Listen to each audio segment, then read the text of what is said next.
my těch návštěvníků máme desítky tisíc, ale musíme pracovat i na té cílové skupině, která musí být co nejblíž těm vystovatelům. A to je právě úplně perfektní s těmi starosty, kteří právě ty problémy řeší. Takováto ojedinělá akce, která tady vznikla, tak v poslední době v podstatě nemá obdoby.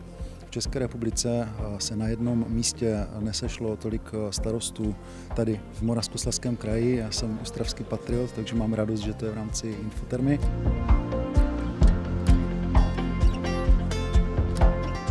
Došlo ke třetí vlně snižování dotací na fotovoltaiky na rodinné domy.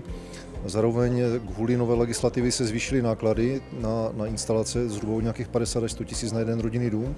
Takže očekává se, že ten zájem o fotovoltaiky na ty rodinné domy poklesne asi o 50%. Ten problém, na který se snažíme upozornit, je v podstatě v tom, že řada realizačních firm, které se orientovaly na trhu s rodinnými domy, se budou přemísťovat do trhu municipalit, čili veřejné správy, a dále pak na trh s bytovými domy. Pro starosty vyplývá, že teď v této chvíli se jim může hlásit o instalace spousta firm, které tomu nerozumí, protože prostě nemají jinou práci, než se ten trh pročistí. Rodinný dům a instalace fotovoltaiky, včetně veškerých zákonných a legislativních věcí, není to samé jako instalace velké fotovoltaiky na bytovém domě nebo právě v těch municipalitách.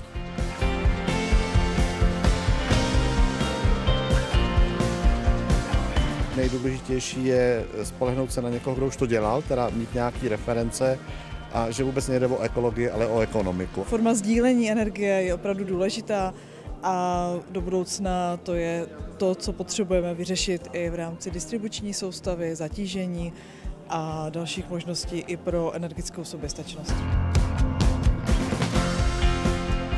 Doporučuji jim, aby se obraceli na odborníky, kteří mají velké zkušenosti nebo jsou schopni prokázat tyto zkušenosti z reálných instalací a aby se dívali na aspekty, které jsou spojené hlavně s legislativou a s technickými věcmi spojenými právě třeba s projekcí a bezpečností, buď to tou požární nebo tou kybernetickou bezpečností u fotovoltaických elektráren. Já to hodnotím velmi pozitivně, protože toto téma rezonuje všemi směry, když to takto řeknu, je to velmi ožahavé téma a určitě kdo více by se měl o to zajímat než starostové, starostky svých obcí.